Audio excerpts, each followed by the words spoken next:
Morning class 4 subject science chapter second teeth and their care. Okay student, तो आज हम अपने टीथ यानी कि दांतों के बारे में समझेंगे कि दांत यानी कि टीथ क्या होते हैं, इनके क्या यूज़ हैं, इनकी कैसे हमें देखभाल करनी चाहिए।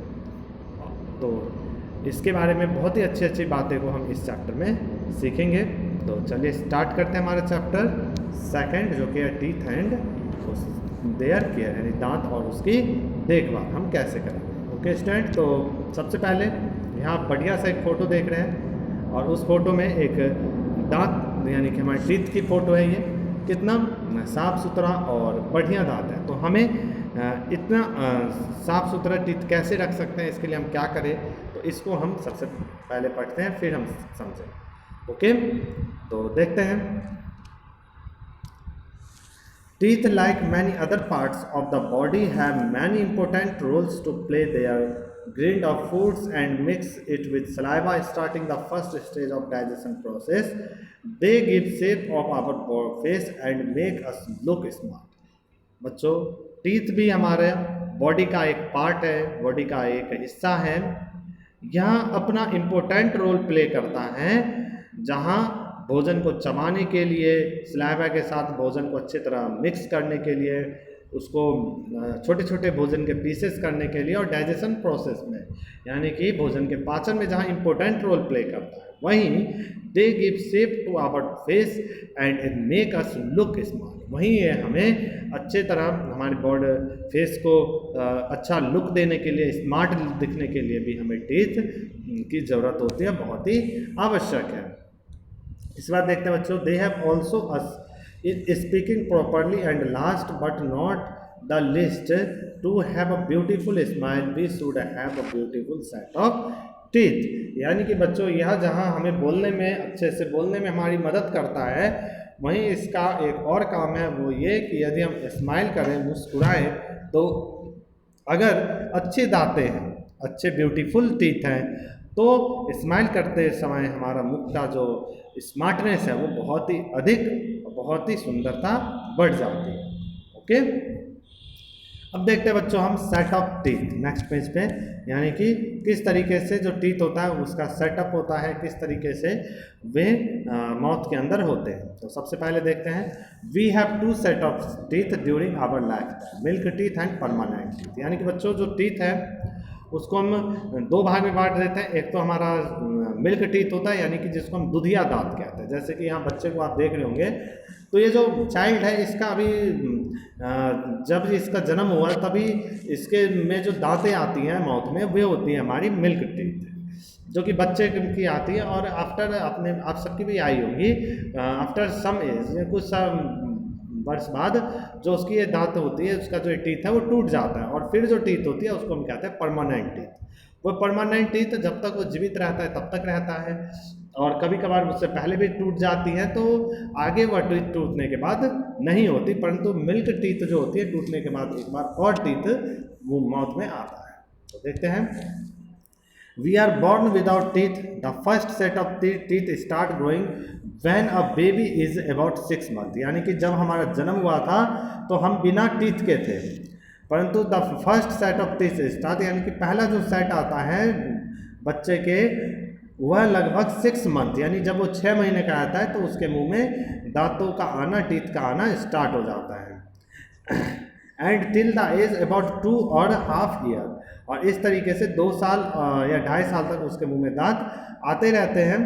ही gets 20 teeth in his mouth, यानी वे अपने मुंह में लगभग 20 दांतें तब रहती है, जिनको हम मिल्क टीथ कहते हैं। The set of 20 teeth is called milk teeth और टेम्पोररी टीथ। यानी कि जो सेट ऑफ 20 टीथ रहते हैं उसको हम टेम्पोररी टीथ भी कहते हैं, क्योंकि वो टूट जाते हैं कुछ समय बाद, और इसी को हम मिल्क टीथ भी कहते हैं। इनकी संख्या कितनी होती है बच्चों? 20 होती है, ये याद रखना।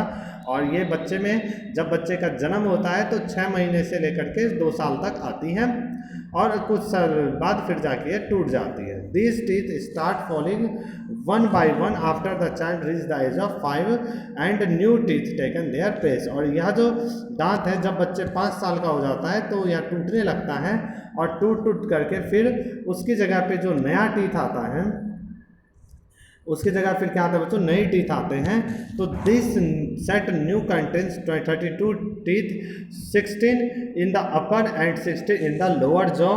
These are called permanent teeth. Once they fall no teeth grow on their place. Means क्या है बच्चों, जब बच्चे 5 साल के होते हैं तो वह जो मिल्क टीथ होता है जो कि उसके जन्म के समय के बाद आई थी, वे जो टीथ होते हैं वो तो टूट जाते हैं। उसके बाद उनके जगह नए टीथ आते हैं जिनको हम परमानेंट टीथ कहते हैं। और ये लगभग संख्या में होते हैं 32, और 16 ऊपरी जबड़े में होती है, 16 नीचे जबड़े में होते हैं। यानी कि जो हमारा माउथ है उसके 2 जॉ होते हैं, एक तो ऊपर एक नीचे। तो ऊपर अपर जॉ में होते हैं 16 टीथ एंड लोअर जॉ में होते हैं 16 टीथ। इन टोटल नंबर हो जाते हैं इनके 32, जिनको हम परमानेंट टीथ कहते हैं। और ये उनके लाइफ टाइम रहती है, और अगर ये टूट जाएं तो फिर वापस से टीथ नहीं आती है। ओके,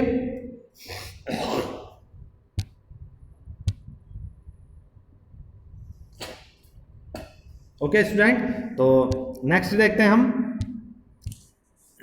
इसके बाद है हमारा स्ट्रक्चर ऑफ टीथ, यानी कि टीथ का स्ट्रक्चर कैसे होता है। Structure of a tooth.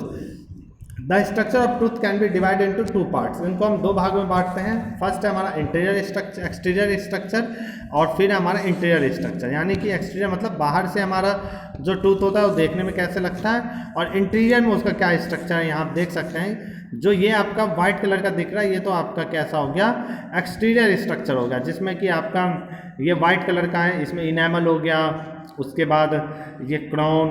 तो ये सारी आपके क्या है, एक्सटीरियर स्ट्रक्चर हैं। जबकि ये जो अंदर का है इसको हम इंटीरियर कहते हैं।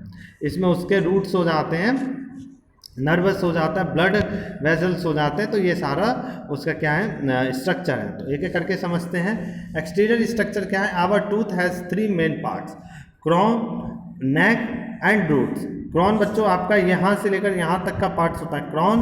नेक होता है बच्चों ये आपका नेक हो गया, और इसके बाद आपका हो जाता है रूट। यहाँ से पूरा क्या है आपका root. Okay, crown is the visible parts of the tooth above the gums. जो हम मुंह में देखते हैं ऊपरी दांत का हिस्सा, उसको हम कहते हैं क्राउन। ये दिखने वाले पार्ट्स होते हैं, इसको हम देख सकते हैं। Neck is the part between the crown and the root. Neck जो होता है बच्चों रूट और क्राउन के बिल्कुल बीच में होता है।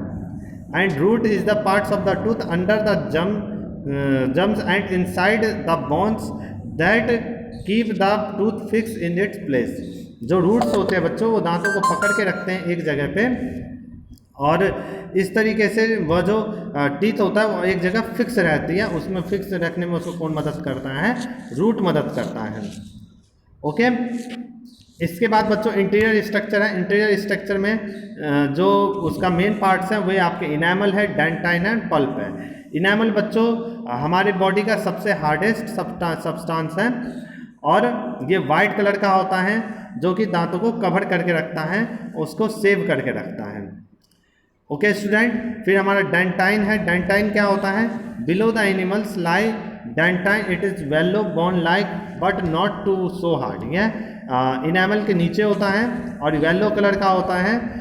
ये इनेमल जितना हार्ड नहीं होता। Support the enamel and absorb the pressure of eating. यह इनेमल को सपोर्ट करके रखता है और एब्जॉर्ब करने के लिए भोजन को चबाने में उसकी मदद करता है। Inside the dentine lie pulp, it is soft part. और डेंटाइन के नीचे होता है पल्प, जो कि बहुत ही मुलायम पार्ट है। That contain nerve and blood vessels, जो कि नर्व सिस्टम और ब्लड वेजल्स जो होती हैं, रक्त नलिकाएं, ब्लड की जो नली होती है वे होते हैं पल्प में। It nourishes the tooth, the nerves are connected to the gums through hole of the roots. और इस तरीके से वे दांतों से क्या होते हैं, कनेक्ट होते हैं। तो यहाँ पे आप देख सकते हैं हमारा टूथ का बहुत ही बढ़िया सा डायग्राम है, और उसमें सारे पार्ट्स के नाम भी लिखे हुए हैं। तो ये आपका हो जाता है क्राउन, ये हो जाता है आपका रूट, ये बीच में आपका नेक, ऊपर है आपका इनेमल, उसके नीचे डेंटाइन, और डेंटाइन के नीचे है बच्चों आपका पल्प। पल्प बहुत ही मुलायम है, सॉफ्ट पार्ट है, और जो इनेमल है बहुत ही हार्डेस्ट पार्ट है। तो बच्चों आज हमने जो हमारा टूथ है उसके बारे में सीखा, उसके स्ट्रक्चर, उसके सेट, उसके कितने नंबर्स होते हैं, इन सारी चीज़ों को हमने जाना। नेक्स्ट करेंगे इसके बाद हम अगली वीडियो में। तो आज की वीडियो में इतना ही।